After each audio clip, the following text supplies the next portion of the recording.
Hello बच्चों, कैसे हैं आप सब। तो आ जाइए बच्चों, आज की कक्षा में हम शुरू करेंगे हमारा अगला अध्याय बच्चों 10। ठीक है, आपने अपनी किताबें, कॉपी, पेंसिल, रबर सब कुछ लेकर बैठ जाइए। ठीक है, क्योंकि बच्चों देखिए यहाँ पे एक बहुत ही ज्यादा मजेदार और अच्छा अध्याय है ये। इसका नाम है बच्चों चीनू और चीकू। देखिए ये बच्चों चीनू और चीकू दो जानवरों की कहानी है। तो बच्चों इसको पढ़कर आपको बहुत ज्यादा मजा आने वाला है। तो चलिए बच्चों बड़े ध्यान से सुनिएगा, ठीक है, और पूरा पूरा मजा लीजिएगा। आइए बच्चों शुरू करते हैं। तो बच्चों सबसे पहले हम इसका पाठ परिचय पढ़ लेते हैं बच्चों कि हमें इस पाठ में क्या क्या पढ़ना है। आइए जान लेते हैं बच्चों। देखो ये है आपका पाठ परिचय। देखिए प्यारे बच्चों, आप सबका भी कोई ना कोई ऐसा मित्र अवश्य होगा जो आपको बहुत प्रिय होगा, है ना बच्चों। बहुत प्रिय होगा, ऐसा तो मित्र होगा आपका। सच्चा मित्र वही होता है जो कठिन परिस्थिति में अपने मित्र का साथ देता है ना। और आइए इस पाठ में दो सच्चे मित्रों की कहानी पढ़ते हैं। तो बच्चों देखिए हम जानते हैं कि हमारा मित्र सच्चा वही होता है जो हमें कभी भी किसी मुश्किल में छोड़कर नहीं जाता, बल्कि हमें मुश्किलों से निकालता है ना बच्चों, हमें सही रास्ता दिखाता है ना। आइए बच्चों हम इस अध्याय में दो मित्रों की कहानी पढ़ेंगे ऐसे ही। तो बच्चों देखिए यहाँ पे एक शैक्षणिक यहाँ पे दिया हुआ है, इसको भी पढ़ लेते हैं। शैक्षणिक लक्ष्य, ठीक है। देखिए मित्रता का मोल, साथ रहने का भाव और सच्ची मित्रता, ये सारे बिंदु जो बच्चों हमें इस अध्याय में देखने को मिलेंगे। तो आइए अब हम इसे पढ़ना शुरू करते हैं। ठीक है, देखिए बच्चों, देखिए एक थी चीनू गिलहरी। ठीक है बच्चों, इस गिलहरी का नाम क्या है? चीनू। ठीक है, वह खूब गोल मटोल और सीधी सादी थी। उसे बहुत भूख लगती थी। बच्चों देखिए जो गिलहरी है ना, बहुत सीधी सादी है, गोल मटोल सी, और उससे बहुत ज्यादा भूख लगती थी। इसलिए वह हरदम खाने की खोज में रहती थी। एक खरगोश उसका मित्र था। तो बच्चों हरदम यानी कि मतलब हर समय, ठीक है, हर समय जो है वो खाने की खोज में रहती थी, और इसका मित्र था एक खरगोश। अब देखिए इसके आगे बच्चों के वो किस प्रकार जो है मिले और क्या हुआ। देखो खरगोश का नाम चीकू था। वह बहुत होशियार था। होशियार यानी कि बहुत ही ज्यादा समझदार, चालाक, है ना था। दोनों मिलकर खेलते, खाते और मौज मनाते थे। ठीक है बच्चों, यानी कि दोनों आपस में बहुत ज्यादा खुश थे। ठीक है, और बहुत ज्यादा मौज करते थे, खाते थे। ठीक है, देखिए एक दिन चीनू खाने की खोज में निकली। ठीक है, वह शाम तक घर नहीं लौटी। चीकू ने देखिए, चीकू बहुत घबरा गया। देखिए बच्चों चीकू उसका मित्र था, और जब एक दिन जो है जो गिलहरी जो थी बच्चों घर नहीं लौटी चीनू, तो फिर क्या हुआ, वो बहुत ज्यादा घबरा गया चीकू। ठीक है, फिर वह उसे ढूंढने निकला। उसने दूर दूर तक देखा पर चीनू नहीं मिली। ठीक है बच्चों, क्योंकि अब देखिए पता नहीं चीनू कहाँ थी, है ना। और खरगोश जो था चीकू बहुत ज्यादा परेशान था उसके लिए। अब देखो फिर लौटते समय अचानक चीकू की नजर गमले के पास पड़ी एक रोएदार चीज पर गई। कहाँ बच्चों? गमले के पास एक रोएदार जो चीज थी यहाँ पे पड़ी। ठीक है, अब देखिए क्या हुआ। देखा तो वह चीनू थी। देखिए बच्चों क्या हुआ, जब वो जा रहा था तो उसकी नजर पड़ी एक गमले के पास एक रोएदार चीज पर, है ना। क्योंकि गिलहरी ऊपर से कैसे दिखाई देती है? रोएदार जैसी, है ना। इसीलिए उसने जब पास जाकर देखा तो उसने देखा कि वो क्या थी, वो तो चीनू थी, है ना। वो तो चीनू गिलहरी थी। अब देखिए इसके आगे फिर क्या होने वाला था, चलिए देखें। देखो वह एक कंटीली झाड़ी के पास बेहोश पड़ी थी। कटीली यानी कि कांटे वाली, ठीक है, उसके पास वो बेहोश पड़ी थी। चीकू ने पानी के छींटे डालकर चीनू को हिलाया।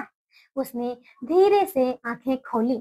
चीकू ने चीनू का हाथ पकड़कर पूछा, क्या हुआ चीनू रानी? देखो बच्चों क्या हुआ, इसने ये देखिए उसको पहले पानी के उसके छींटे जो है उसके मुंह पर डाले, उसको होश में लाया, और फिर बच्चों देखिए चीनू ने धीरे धीरे अपनी आंखें खोली, और फिर चीकू ने क्या कहा, चीकू ने बड़े प्यार से उसका हाथ पकड़कर पूछा कि तुम्हें क्या हुआ चीनू रानी।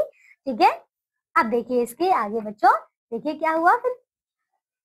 चीनू ने बताया एक लड़के ने गुलेल से गोली छोड़ी। ठीक है बच्चों, गुलेल आपको पता है ना, वो इस तरीके से ऐसे करके चलाई जाती है ना।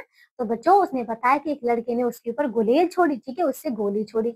वह मेरे सिर पर लगी और मैं बेहोश हो गई। ठीक है बच्चों देखिए, क्योंकि वो जो गोली होती है ना वो बहुत तेज लगती है। ठीक है, और गिलहरी तो वैसी इतनी छोटी सी होती है, तो फिर उसे लगी और वो बेहोश हो गई। ठीक है, धीरे धीरे चलकर दोनों अपने घर पहुंचे। चीकू द्वारा चीनू के घाव की देखभाल करने पर वह कुछ दिनों में ठीक हो गई। ठीक है बच्चों, देखा कि वो किस प्रकार जो है चीकू उसकी देखभाल करता है, और बस कितनी जल्दी से जो है वो ठीक हो जाती है। अब देखिए आगे फिर इसके बाद से चीकू और चीनू हमेशा साथ साथ खाने की खोज में जाते थे। ठीक है बच्चों, देख रहे हैं कितनी अच्छी कहानी थी। देखिए बच्चों, वो जो चीकू खरगोश ना, उसने देखा अपने मित्र की किस प्रकार सहायता की, है ना। देखिए उसके देखिए थोड़ा देर हो जाने पर वो घबरा गया और उसको ढूंढने के लिए निकल गया, उसकी सहायता की, उसको घर लेकर आया और उसके बाद जो है वो दोनों फिर साथ साथ खाने की खोज में जाते थे। तो देखिए बच्चों, ये थी हमारी कहानी। आइए बच्चों, अब हम करते हैं इसकी शब्दावली। ठीक है, देखिए बच्चों, शब्दावली और कहाँ कहाँ पे है, यहाँ देखिए, ये है बच्चों, देखिए ये शब्दावली यानी कि वोकैबुलरी। ठीक है, हरदम यानी कि हमेशा, ऑलवेज, होशियार, समझदार, ठीक है, वाइज। अब देखिए इसके आगे और क्या है, यहाँ देखो, कंटीली यानी कि बच्चों कांटेदार, थॉर्नी। ठीक है, तो चलिए बच्चों, देखिए ये था हमारा अध्याय। आइए बच्चों, अब हम पढ़ते हैं यह भी जाने। बच्चों ये बहुत ही ज्यादा अच्छी, बहुत ही ज्यादा महत्वपूर्ण बातें हैं। चलिए आइए मैं पढ़ती हूँ। संसार भर में गिलहरी की लगभग 250 से भी अधिक प्रजातियां पाई जाती हैं। कितनी बच्चों, 250 से ज्यादा अधिक जो है प्रजातियां पाई जाती हैं। देखो, गिलहरी की कुछ ऐसी भी प्रजातियां हैं जो उड़ सकती हैं। यह बिल्कुल पक्षी की तरह नहीं उड़ सकती, बल्कि एक पेड़ से दूसरे पेड़ पर हवा में कूद सकती हैं। बच्चों समझ आए, देखिए ऐसी भी गिलहरियां होती हैं जो कि उड़ सकती हैं। ठीक है, मतलब वो पूरी तरीके से नहीं उड़ सकती, लेकिन वो एक पेड़ से दूसरे पेड़ तक जा सकती हैं। ठीक है, कूद गए। फिर देखिए, गिलहरी का बच्चा जन्म के समय अंधा होता है, धीरे धीरे उसे दिखाई देने लगता है। तो बच्चों देखिए कितनी ज्यादा महत्वपूर्ण बात है ना, कि छोटे जब बच्चा होता है ना गिलहरी का, तो उसे दिखाई नहीं देता, है ना, लेकिन फिर धीरे धीरे जब वो बड़ा होता है उसे दिखाई देने लगता है।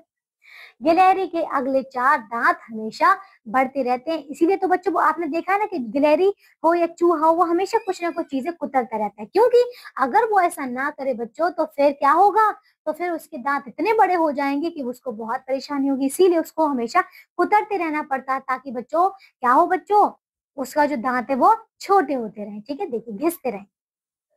गिलहरी के पिछले पैर में 5 और अगले पैर में 4 उंगलियां होती हैं। बच्चों याद रखिएगा, पिछले पैर में कितनी होती है, 5, और आगे वाले में 4 होती हैं। ठीक है, तो देखो गिलहरी 20 मील प्रति घंटे के रफ्तार से दौड़ सकती है। बच्चों देखिए इतनी तेज इसकी गति होती है। तो बच्चों ये था हमारा अध्याय, जिसमें हमने बहुत ही अच्छे से जाना कि किस प्रकार जो है एक मित्र दूसरे मित्र की सहायता करता है और सच्चा मित्र कैसा होता है ना बच्चों, जाना ना। अब देखिए बच्चों, इसके आगे आपको दिए हैं अभ्यास के प्रश्न उत्तर, तो आप सभी इन्हें अच्छे तरीके से करिएगा। ठीक है, ये बच्चों, तो बच्चों हमारा ये अध्याय जो आप पूरा हो चुका है। मैं आशा करती हूँ आप सभी ने बहुत अच्छे से, बहुत ध्यान से इन सारी महत्वपूर्ण बातें और हमारे अध्याय को सुना और समझा होगा। तो चलिए आज की कक्षा के लिए सिर्फ और सिर्फ इतना ही। अब हम मिलेंगे एक नई कक्षा में एक नए अध्याय के साथ। एक ठीक है बच्चों, तब तक के लिए आप सब अपना ध्यान रखिए और स्वस्थ रहिए। बाय।